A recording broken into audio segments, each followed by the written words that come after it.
ഇപ്പോൾ ഉള്ളത് വടകര പുതിയ ബസ് സ്റ്റാൻഡിലാണ്. പുതിയ ബസ് സ്റ്റാൻഡിൽ നമ്മളെ ഒരു ഓട്ടോറിക്ഷ 2020 ആദ്യമായിട്ട് നമ്മൾ ഇലക്ട്രിക്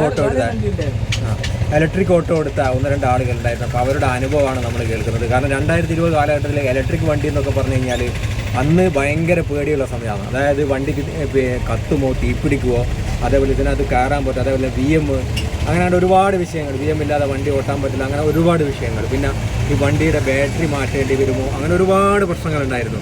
അപ്പോൾ ആളുകൾ എടുക്കാൻ ഭയക്കുന്ന ഒരു കാലഘട്ടത്തിൽ വണ്ടി അന്ന് മാറ്റത്തിന് വിധേയമായി കൊണ്ടെടുത്ത ഒരു ചേട്ടനാണ് നമ്മുടെ പിറകിലുള്ളത്. അപ്പോൾ ആ ഒരു 6 വർഷമായിട്ട് ഈ വണ്ടി ഓടിയിട്ട് എല്ലാ ആളുകൾക്കും ഇലക്ട്രിക് വാഹനം എടുക്കുന്ന മുഴുവൻ ഏകദേശം ആളുകൾക്ക് എടുക്കാൻ ആഗ്രഹിക്കുന്ന ആളുകളുടെ പ്രധാനപ്പെട്ട ഒരു സംശയമാണിത്. ഇലക്ട്രിക് വണ്ടി എടുത്തു കഴിഞ്ഞാൽ 2 വർഷം കഴിഞ്ഞാൽ ബാറ്ററി മൊത്തം മാറ്റേണ്ടി വരുമോ, 1-2 ലക്ഷം റുപ്യൊക്കെ ബാറ്ററിക്ക് വരില്ലേ, മോട്ടോർ പോവില്ലേ എന്നൊക്കെ ഒരുപാട് ആശങ്കകളുണ്ട്. അത്തരം ആശങ്കകളാണ് നമ്മൾ നിങ്ങളുമായിട്ട് പങ്കുവെക്കുന്നത്. അപ്പോൾ ആ ഒരു അനുഭവം നമ്മൾ എന്തായാലും കേൾക്കുകയാണ്. ചേട്ടൻ്റെ പേര് ഒന്നാദ്യം? ദിലീപ്. സ്ഥലം മാക്കോൽപ്പുടിയ കുറുമ്പേരി. പിന്നെ കഴിഞ്ഞ എത്ര വർഷമായിട്ട് ഓട്ടോ ഓടുന്നത്? കഴിഞ്ഞ 20 വർഷം മുമ്പേ ഓടിക്കുന്നുണ്ട്. ഇപ്പം 2020 എടുത്തത്. അതിന്റെ മുന്നേ കൊറോണേൻ്റെ അകത്ത് 2 കൊല്ലം പോയി. അത് അങ്ങനെ കൊറോണേൻ്റെ അകത്ത് 2 കൊല്ലം പോയി വെച്ചാൽ ബാങ്ക് അറിയാതെ വന്നു. അങ്ങനെ വിഷം കൂടുമ്പോൾ പൈസ എല്ലാം കൂടി എല്ലാം കണക്കൂട്ടലെല്ലാം തെറ്റി. കഴിഞ്ഞ 14 വർഷമായിട്ട് ഡീസൽ വണ്ടി, പെട്രോൾ വണ്ടി പോസ്റ്റോക്ക് ഓടിച്ച ആളാണ്. അന്ന് പോസ്റ്റോക്ക് ഇവിടെ ഇല്ല, അപൂർവ വണ്ടിയാണ് പോസ്റ്റോക്ക്. അതും മെക്കാനിക്കൊന്നും ചില ആൾക്കാർക്ക് അറിയില്ല. ഏതാ വണ്ടിയാണ് അത്? കമ്പനി ഇത് പിന്നെ ബജാജിന്റെ പോസ്റ്റോക്ക് അന്ന് അപൂർവമാണ്. സ്വിച്ചിട്ടാല് പോസ്റ്റോക്ക് വണ്ടി. ഇപ്പൊ പോസ്റ്റോക്ക് പറഞ്ഞത് അയ്യോ കാലുമേലെ ക്ലച്ചുള്ള വണ്ടിയാണ്. അല്ലല്ല, കാലും ക്ലച്ച് കൈമ തന്നെ, സെൽഫ് സ്വിച്ചുള്ള വണ്ടി. അത്ര പോയാലും ക്ഷീണം ഉണ്ടാവില്ല. അപ്പോൾ ഈ വണ്ടി എത്ര ഓടിച്ചാലും ക്ഷീണം ഉണ്ടാവില്ല. അപ്പൊ അങ്ങനെ 14 വർഷം പെട്രോൾ വണ്ടി ഓടിച്ചതിന് ശേഷമാണ് ഇലക്ട്രിക്കിലേക്ക് വരുന്നത് അല്ലേ? 20 വർഷം അല്ലേ? അപ്പൊ എടുക്കുന്ന സമയത്ത് ബാക്കിയുള്ള ആളുകളൊക്കെ, സുഹൃത്തുക്കളെ, ബന്ധപ്പെട്ട ആൾക്കാരൊക്കെ നിരുത്സാഹപ്പെടുത്തിക്കില്ലേ ഇതെടുക്കുമ്പോ? അത് എന്നോട് പറഞ്ഞു, ഞാനോട് ഞാൻ ആൾക്കാർ ഇപ്പം അപ്പടി പിന്നെ എന്നോട് ഇവിടെ വെച്ച് ഓടാമേ, അവന് ചന്ദ്രനിൽ പോയിട്ട് ഓടുകയാണ്. ചന്ദ്രനിൽ പോയിട്ട് ഓടുകയാണ്. ഇതിന്റെ പിന്നിൽ കുറെ ആൾക്കാർ ഇങ്ങനെ ഇതിനാ. പക്ഷെ ജീവിക്കണം വിചാരിച്ചിട്ടുണ്ട് ഇങ്ങനത്തെ ഒരു വണ്ടി എടുത്തിട്ട് മര്യാദയ്ക്ക് വൃത്തിയിൽ ഓടിക്കുന്ന ആൾക്കാരെ സുഖമായി ജീവിച്ചു പോകും. എണ്ണേന്റെ പൈസ നോക്കണ്ട. പിന്നെ ചാർജിങ്ങിന് 50 റുപ്യ ചോദ്യം തരും ചാർജ്. സാധാരണ നമ്മൾ പെട്രോൾ ഡീസൽ വണ്ടിയിൽ എടുത്ത് എഞ്ചിൻ വർഷത്തിനും പോകേണ്ട ആവശ്യമേ ഇല്ല. വർഷം പോയിട്ട് ഇങ്ങനെ വണ്ടി കൊണ്ടിട്ട് നടു നമ്മൾ പണിയെടുക്കുന്ന പൈസ വർഷാപ്പ് കൊടുക്കാനുണ്ടാവും. ഇതിന്റെ ആവശ്യമില്ല അല്ലേ? മര്യാദയ്ക്ക് ഓടിക്കുക, പൈസ തീർത്ത് ഡീസലിലേക്ക് വരും. പിന്നെ എല്ലാവർക്കും ഉള്ള പ്രധാനപ്പെട്ട ഇപ്പോൾ ഇലക്ട്രിക് എടുക്കാൻ ചിന്തിക്കുന്നതാണ് പ്രധാന പ്രശ്നം എന്നറിയാം. എല്ലാവരും പറയും 2 വർഷം കഴിഞ്ഞാൽ ബാറ്ററി പോകും. ബാറ്ററിക്ക് 2 വർഷം കഴിഞ്ഞാൽ ബാറ്ററി പോകില്ല. 3 വർഷം കഴിഞ്ഞാൽ കംപ്ലൈന്റ് ഉണ്ടെങ്കിൽ പെട്ടെന്ന് തന്നെ കമ്പനിയായിട്ട് ബന്ധപ്പെട്ടിട്ട് അത് ശരിയാക്കുക. അത് പിന്നെ കംപ്ലൈന്റ് ഇല്ലാത്ത വണ്ടിയാണ് നല്ലത്. ഇപ്പൊ മഹേന്ദ്രന്റെ പിന്നെ നീല വണ്ടിക്കൊന്നും വലിയ കംപ്ലൈന്റ് ഇല്ലാന്നാ പറയുന്നത്. കുറെ കിലോമീറ്റർ കിട്ടുന്നുണ്ട് അല്ലേ? എപ്പം നോക്കിയാൽ ചാർജർ അടിച്ചു പോകും. ചാർജർ അടിച്ചു പോയി കഴിഞ്ഞാല് പിന്നെ 2000 കിലോമീറ്റർ നമുക്ക് ചാർജർ അടിച്ചു പോകും. എന്നിട്ട് പിന്നെ എന്ത് ചെയ്യണം, 2 മാസം കാത്തുകൊണ്ടിരിക്കണം ചാർജർ വരിക. അന്നേരം നമ്മളെ ബാങ്ക് അടവും മറ്റതും എല്ലാം താളം തെറ്റിയില്ലേ? വണ്ടി അടവ് എല്ലാം താളം തെറ്റും. അങ്ങനെയൊക്കെ താളം തെറ്റി പിന്നെ അങ്ങനെ 9ാമത്തെ ചാർജർ എന്റെ ഇതെല്ലാം കമ്പനി ഫുള്ള് മാറ്റി തന്നെ. കമ്പനിന്ന് ഞാൻ പറഞ്ഞു, എനിക്ക് ഒരു ദിവസം 1000 റുപ്യ വെച്ചിട്ട് നഷ്ടം വരെയായിരുന്നു തരണം. എന്റെ ഉപജീവനമാർക്കാണ്. പിന്നെ ഭാര്യ മക്കളെല്ലാം കുട്ടികളെല്ലാം പോറ്റിട്ടാണ്. ഇങ്ങനെ നിർത്തിയിട്ട് കഴിഞ്ഞാൽ ഈ മാസം അടവ് കാര്യമെല്ലാം തെറ്റില്ല. അങ്ങനെ 500 രൂപ വെച്ചിട്ട് എനിക്ക് തന്നിട്ടുണ്ട്. 30 കിലോമീറ്റർ കിട്ടുമെന്ന് പറയും, അന്ന് കിട്ടുന്നില്ല. 90 കിട്ടും. പിന്നെ അതിലെടുത്ത് പിന്നെയും കുറഞ്ഞു വയ്ക്കും. പിന്നെ 60 ആയി പോയി. അതിന്റെ മുകളിൽ നിന്ന് പിന്നെ വലിയ പ്രശ്നമൊക്കെ ആക്കി കഴിഞ്ഞതിന് ശേഷം പിന്നെ അപ്ഡേറ്റ് ഒക്കെ ചെയ്ത് പിന്നെ ഒരു ലെവലാക്കി തന്നെ. 275 അന്നേരം? അന്ന് 275. അന്ന് സബ്സിഡി എത്രയാണ്? സബ്സിഡി 30 30,000 സബ്സിഡി ഉണ്ട്. 2 കൊല്ലം കഴിഞ്ഞ 1.5 കൊല്ലം കഴിഞ്ഞതിന് ശേഷമാണ് സബ്സിഡി ഉള്ള കാര്യമില്ല. നിങ്ങൾ ഏതാ 2020 വണ്ടി എടുത്ത? 2020 എടുത്തപാടെ എന്നോട് എന്ത് കണക്കാക്കിട്ട് എടുത്തെന്നുള്ള കുറെ ആൾക്കാർ ചോദിച്ചില്ല. പക്ഷെ ഇത് സംഗതി നമ്മൾ വർഷത്തിലൊന്നും പോകണ്ട.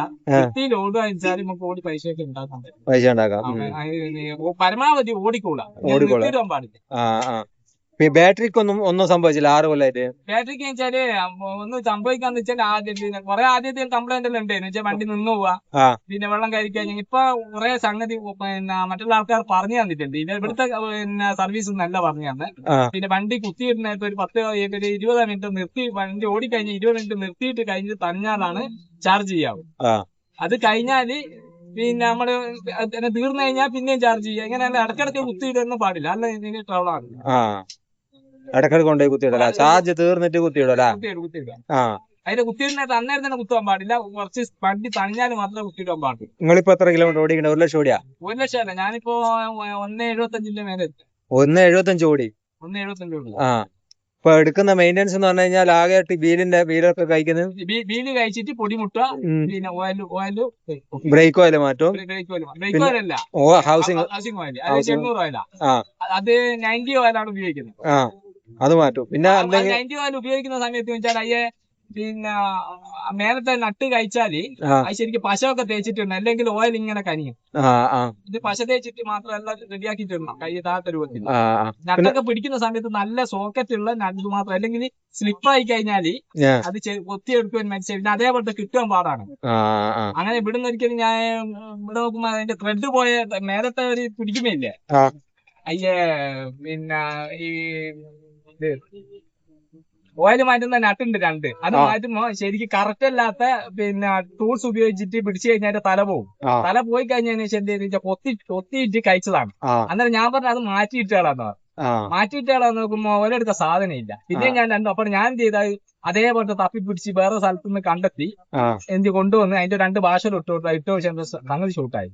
എന്നാലും പിന്നെ എന്ത് യാർന്ന് ഇതേപോലെ പറ്റിക്കഴിഞ്ഞാൽ എല്ലാം എന്നെ വിളിക്കും, ഇതെന്താ കിട്ടിയത് വിളിക്കുന്നു കണ്ട് വിളിക്ക് ഓല സാധനം മാത്രമേ ഉപയോഗിക്കാൻ പാടുള്ളൂ, വേറെ സാധനം വണ്ടികൾ ഉപയോഗിക്കാൻ പാടില്ല. അങ്ങനെ അങ്ങനെ ഇപ്പൊ എന്ത് പോയിക്കാൻ ഞാനിപ്പോ നോക്കിയിട്ട് അനുസരിച്ച് കൈകാര്യം ചെയ്യാം. പിന്നെ ഒരു ലാൻഡർ നോക്കുമ്പോ ദിവസം പറഞ്ഞു ശേഷം ഇവിടെ ഇല്ല പോയി കഴിഞ്ഞ ശേഷം ഇവിടെ ഇല്ല, പിന്നെ വണ്ടി ഉപയോഗിക്കാൻ പറ്റൂല, ഇവിടെ എവിടെയും കിട്ടൂലോ.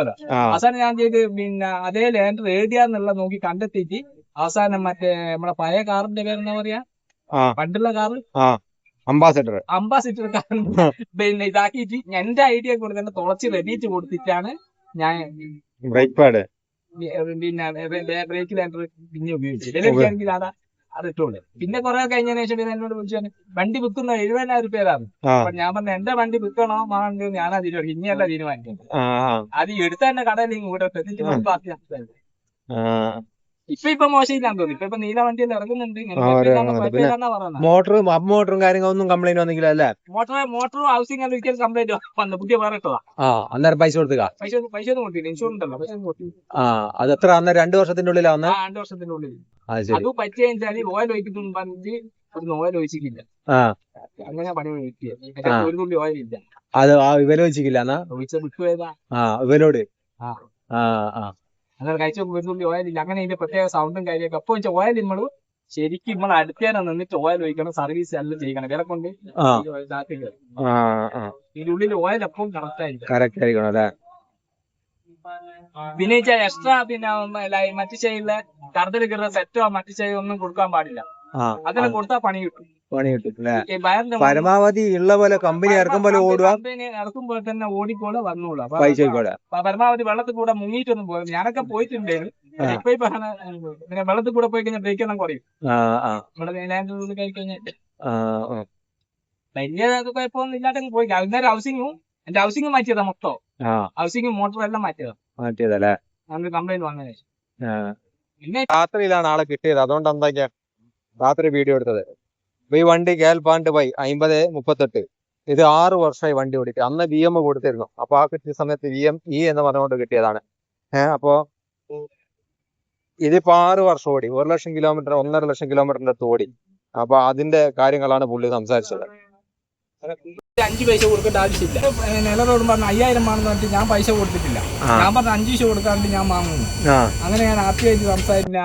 RTO എടുക്ക പോയി. RTO പറഞ്ഞ് ഇന്നെ എന്റെ ഫോം ഒരു പ്രാവശ്യം കൊടുത്ത സമയത്ത് ആ ഫോം എടുത്തിയായിരിക്കാം. എനിക്ക് പൈസ കൊടുക്കാത്തത് കൊണ്ട് പിന്നെയും പോയതിനു ശേഷം എന്താ വെച്ചാല് പിന്നെ RTO സംസാരിച്ച് അപ്പൊ എനക്കും വേണമെന്ന് പറഞ്ഞു. നിങ്ങൾ 19 പേർക്ക് പിന്നെ BME കൊടുത്തേക്ക് എനക്കും വേണമെന്ന് പറഞ്ഞു. അന്നേരം എന്നോട് പറഞ്ഞു നിങ്ങൾ മുനിസിപ്പാലിറ്റി നിങ്ങൾ വെച്ച് ഓടിക്കും. ഞാൻ പറഞ്ഞു കച്ചവടത്തൊന്നും കഴിയല്ല, എല്ലാവർക്കും 19 പേർക്ക് എല്ലാലോ ഒരു ഡബിൾ ടാക്സ് നടക്കുന്നില്ലല്ലോ. എല്ലാവരും അടക്കുമ്പോൾ തന്നെ ടാക്സ് എല്ലാം അടക്കുന്നുള്ളൂ.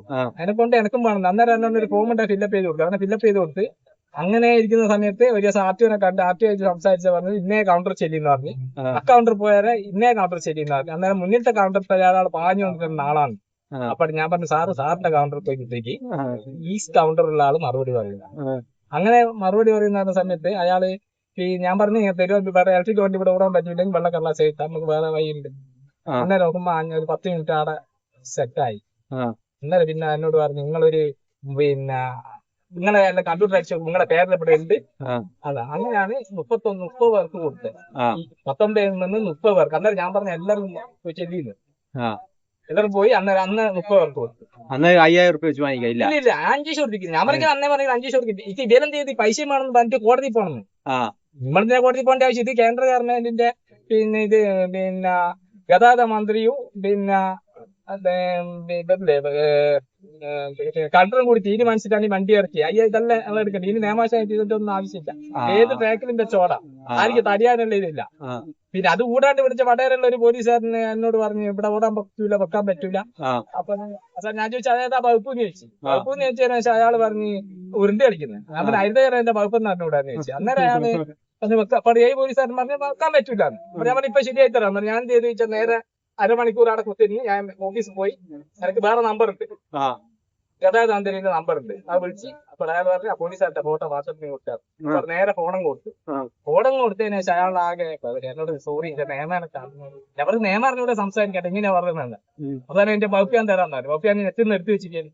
അന്നേരം വകുപ്പൊക്കെ കൊടുത്തു. പിന്നെ അങ്ങനെ അയാൾക്കും കാര്യമൊന്നും ഇറക്കി വിട്ട് ഇതിന്റെ അകത്ത് ഇറക്കി ചാളാൻ ഇറക്കി കളിയാ. എന്നിട്ട് നമ്മള് ജീവിക്കാൻ വേണ്ടി വരുന്നതല്ലേ, അതിനൊന്നും വലിയ ഇതൊന്നും. അപ്പോൾ ഞാൻ വിചാരിച്ചു ഇത് പറ്റൂല, കടപ്പുറത്ത് പോയി ചാടൊക്കെ ഒന്ന് ആലോചിച്ച് കിട്ടാൻ പറ്റൂല. നേരെ എല്ലാം നിയമവശമായിട്ട് തന്നെ എഴുതി കൊടുക്കും. ആര് വണ്ടി തരണം അവന്റെ പേര് എഴുതി കൊടുക്കും. അതാണ് അവസാനം ഒരു ദിവസം ചെയ്ത് SIക്ക് പരാതി കൊടുത്തു. തന്നെ അവിടുന്ന് രാത്രി തന്നെ പിടിച്ചു വെച്ച്. അപ്പോൾ SI പറഞ്ഞു അന്ന് ഷർഫുദ്ദീനാറ്റ SI. അപ്പോൾ ഷർഫുദ്ദീൻ എന്ന് വന്ന് എന്നോട് പറഞ്ഞു ഇനി പിന്നെ രാവിലെ ഇങ്ങ് പോയി എന്നാണ്. അപ്പോൾ ഞാൻ ഓർഡർ എടുത്ത് പോയി. അപ്പോൾ ഇവിടെ വന്ന് ഷർഫുദ്ദീൻ ഞാനും ഇവിടെ പുതുശാലിൽ വന്ന് വണ്ടി എടുത്ത്. അപ്പോൾ എന്നോട് ആര് കട വണ്ടി തടേണ്ടതെന്ന് വെച്ചു. തരണം തന്നെ. അപ്പോൾ എൻ്റെ വണ്ടി മുമ്പിൽ വെച്ച് ഞാൻ പറഞ്ഞു ആര് തടയെന്ന് ഓൻ്റെ ഫോട്ടോയും എടുത്ത് വെച്ചു. അവരെ ഫോട്ടോ എടുത്ത് വെച്ച് ലാസ്റ്റ് നോക്കുമ്പം കാണാം 6 മണി എന്നെ വിളിക്കുന്നു ഇങ്ങനെ ഇനിയൊന്ന് തരണം അല്ലെങ്കിൽ ഞാൻ കേസ്. അപ്പോൾ കേസാക്കും. അപ്പോൾ ഇവർ പറഞ്ഞു ഞാൻ അരമണിക്കൂർ കൂടി അയാളെ കാത്തുനിന്നിട്ട് വന്നിട്ടില്ല, ഞാൻ കേസാക്കി ഹൈക്കോടതിയിരിക്കുന്ന വണ്ടിയാണ്, എനിക്ക് തടിയാനുള്ള വകുപ്പൊന്നും ഇല്ല. അങ്ങനെയാണ് അവസാനം എന്നോട് മറ്റുള്ള പറഞ്ഞ് ചായമാണോ ചോറ് വേണോ ഒരിക്കൽ വകുപ്പൊന്നുമില്ല, ഒന്ന് ഒഴിവാക്കി കൊടുത്തത്. അങ്ങനെ ഒഴിവാക്കി കൊടുത്ത് ഉറക്ക് കയ്യില്ല. ഇങ്ങനെ വേറെ കേസും കൂട്ടാറുണ്ട്. അതിനോട് പിന്നെയും പോയിട്ട് ഇതിലായിട്ട് പിന്നെ ഉണ്ടായിട്ട്. പക്ഷെ ഇപ്പം വണ്ടി തടയുന്ന ആൾക്കാരുണ്ട് അല്ലേ? തടയൊന്നും പേടിക്കേണ്ടിയില്ല. തടയുന്ന എന്റെ വണ്ടി നമ്പറും ഫോട്ടോ എടുത്തിട്ട് SIക്ക് കൊടുക്കുക. സൂക്കറാർ കഴിയും. അന്നേരം പിന്നെ ഇങ്ങനെ തടയുന്ന ആൾക്കാരെയും പിന്നെ ഓണടിച്ചിട്ട് ഇറങ്ങാറാക്കുന്ന ആൾക്കാരെല്ലാം എന്ത് ചെയ്യാം, വേഗത്തിൽ ഒന്നും ഭർത്താനൊന്നും വേണ്ട, വണ്ടി നമ്പറും ഇതെടുത്തിട്ട് RTOന് SIക്ക് കൊടുക്കുക. അവിടെ വിളിക്കാണ് ശരി, അല്ലെങ്കിൽ എനിക്ക് ഇന്നേരത്തിൽ പോകുമ്പോൾ പിടിച്ചു വെച്ചിട്ട് എനിക്ക് ഇത്ര നഷ്ടം ഉണ്ടെന്ന് പറഞ്ഞിട്ട് അന്നേരം പറയും ഞാനെ പിടിച്ചു വെച്ചത്. എങ്ങനെയുള്ള ഓരോ അനുഭവങ്ങള് അന്നേരം എല്ലാം റെഡിയാവും. ഇതെല്ലാം റെഡിയായി. ഇപ്പൊ ആരും പിടിച്ചേക്കാൻ നിൽക്കുന്നില്ല. ഓരോരുത്തരും പിടിച്ചേക്കുന്നവരെ ഇതേപോലെ എഴുതി കൊടുത്ത ചാടം പിടിപ്പിച്ചതിന് ശേഷം സൂക്കർ ഇങ്ങനെ നോക്കിയിട്ടൊക്കെ പോകും. ബാലുശ്ശേരിന്റെ അപ്പുറം അങ്ങ് ഉള്ളിലൊരു കാട്ടിന്റെ ഉള്ളിലെത്തണം. ചാർജർ നന്നാക്കുന്നു 2 കാലിന് ഇപ്പൊ പോലെ ശരിയാക്കുന്നില്ല. ഇപ്പം പിന്നെ കമ്പനി പോയി കഴിഞ്ഞാൽ എല്ലാം ഞാൻ ശരിയാക്കും. ഓരോ പീരീഡ് കഴിഞ്ഞാൽ വിട്ടോന്ന് പറയും. അങ്ങനത്തെ സ്വഭാവം ഉണ്ട് എല്ലാം എടുക്കാം. അല്ല വെച്ചാൽ എല്ലാം വണ്ടി എടുക്കുന്ന സമയത്ത് ചാർജർ പുതിയ ചാർജർ മേടിക്കേണ്ടിട്ടില്ല. പുതിയ ചാർജർ മേടിക്കും. പീരീഡ് കഴിഞ്ഞാൽ പിന്നെ അദ്ദേഹത്തിൽ അങ്ങനെ ഉണ്ടാക്കുന്ന പരിപാടി ശരിയില്ലല്ലോ. അത് പുതിയ ആൾക്കാർക്ക് ചാർജർ വർക്കായി കഴിഞ്ഞാൽ അത് റിപ്പയർ ചെയ്തിട്ടൊക്കെ കൊടുക്കട്ടെ. എല്ലാം മാറ്റിക്കണം എന്ന് പറഞ്ഞത് ശരിയില്ല. ചിലപ്പോൾ ഒരു വേറെ വിട്ട് വയ്ക്കാണ്ടാവും. അതൊന്നും അവിടെ കൊടുത്തു കഴിഞ്ഞാൽ സംഗതി റെഡിയാണ്. അതൊന്നും ചെയ്യില്ല. ഇപ്പൊ നിങ്ങൾക്ക് എത്ര കിലോമീറ്റർ കിട്ടുന്നുണ്ട്? എനിക്കിപ്പോ ഒരു 10 കിലോമീറ്റർ കിട്ടുള്ളൂ ഫുൾ ചാർജിൽ. ഇനിയിപ്പോ അത് ഒരു ബാറ്ററി ആയിട്ട് പോയി ബാറ്ററി മാറ്റിയിട്ട് പിന്നെ നോക്കണം. എത്ര ബാറ്ററി ഉണ്ട് അതിന് മൊത്തം? 32-34 പറഞ്ഞത്. അതിൽ ഒന്നാ പോയിക്കോളൂ. അപ്പൊ ഒന്ന് പോയി കഴിഞ്ഞാൽ പിന്നെ പഴയ പോലെ 100ലേക്ക് കിട്ടും. നീ നോക്കണം ചോദിച്ചപ്പോൾ അതിന് ഇവിടെ പറയുന്ന വെച്ചാൽ പുറത്തുനിന്നൊക്കെ 2000-3000 ചെയ്തു. ഇവിടെ 6000 രൂപയാന്ന് പറഞ്ഞത് ബാറ്ററി ചെയ്യാൻ. അത് ഇനിയിപ്പോൾ ഇവിടുന്ന് ഞാൻ പണിയെടുപ്പിക്കലില്ല. ഞാൻ കോഴിക്കോട് നിന്ന് പണിയെടുപ്പിക്കുള്ളൂ. കോഴിക്കോട് ഇപ്പം പോയ റോഡുണ്ട് പ്രത്യേകിച്ച് ഒരു പിന്നെ ഈ വണ്ടി മാത്രം നോക്കുന്ന സ്ഥലം. അവിടെ മാത്രം കൊണ്ടുപോയിട്ട് ഞാൻ എത്തിക്കല്ലോ. ഇവിടെ ചില്ലറ പണി മാത്രമേ ഇവിടുന്ന് എത്തിക്കുള്ളൂ. മെയിൻ പണി അങ്ങനെ തന്നെ പോകും. പിന്നെ ഇവിടുന്ന് തന്നെ ഇതിനകത്ത് പണിയെടുക്കുന്ന ആളെ തന്നെ പണിയാക്കുന്നുണ്ട് വണ്ടിക്ക്. പിന്നെ ഒരു ദിവസം വയറ് ഇതിൻ്റെ മീറ്ററിൻ്റെ വയറ് സീറ്റിൻ്റെ ഉള്ളിൽ ഇട്ടിട്ട് ടൈറ്റായി പോയിട്ട് ഇറത്തായിട്ട് അതിൻ്റെ 2000 രൂപ പോയിട്ട്. ഇവിടെ ചെന്ന് നോക്കുമ്പോൾ 4 നട്ട് കഴിച്ചതിന് 70 റുപ്യ 170 റുപ്യൻ്റെ മതി. അവസാനം ഇവിടെ ഒരു ദിവസം മീറ്റിംഗ് നടന്ന മാനേജറോട് ചോദിച്ചു ഇങ്ങനെ സംഭവം ഉണ്ട്. അങ്ങനെ ഞാനല്ലാതെ കുറ്റക്കാര് ഇങ്ങനെ ഉള്ളിൽ വെച്ച് ഇർത്തിനെ കൊണ്ട് ടൈറ്റാക്കിയിട്ട് അങ്ങനെ ഷോർട്ടായിട്ട് കൊണ്ടാണ് പറ്റിയെന്ന് പറഞ്ഞു. അങ്ങനെ അയാൾ പറഞ്ഞാൽ ചെയ്തു തരാമെന്നാണ്. അയാൾ പിന്നെ നല്ല സംസാരിച്ചു. ഇടയ്ക്ക് എന്തിലായിട്ടെന്നുള്ള ഇപ്പോൾ 6 വർഷമായിട്ട് ഓടുന്ന ആ ഒരു ഇലക്ട്രിക് ഓട്ടോ ആണത്. അപ്പോൾ അദ്ദേഹത്തിൻ്റെ എല്ലാ പോസിറ്റീവ് നെഗറ്റീവ്സും ആയിട്ടുള്ള എല്ലാ അഭിപ്രായങ്ങളായിരുന്നു നിങ്ങളുമായിട്ട് പങ്കുവെച്ചത്. അപ്പോൾ അതിനുശേഷം ഒരുപാട് അപ്ഡേഷനും കാര്യങ്ങളൊക്കെ വന്നിട്ടുണ്ട്. അപ്പോൾ നമ്മുടെ വീഡിയോ എന്തായാലും ഇവിടെ വൈൻഡപ്പ് ചെയ്യണം. വീഡിയോ ഇഷ്ടപ്പെട്ടാൽ ലൈക്ക് ചെയ്യാനും ഷെയർ ചെയ്യാനും കമൻറ്റ് ചെയ്യാനും മറക്കണ്ട.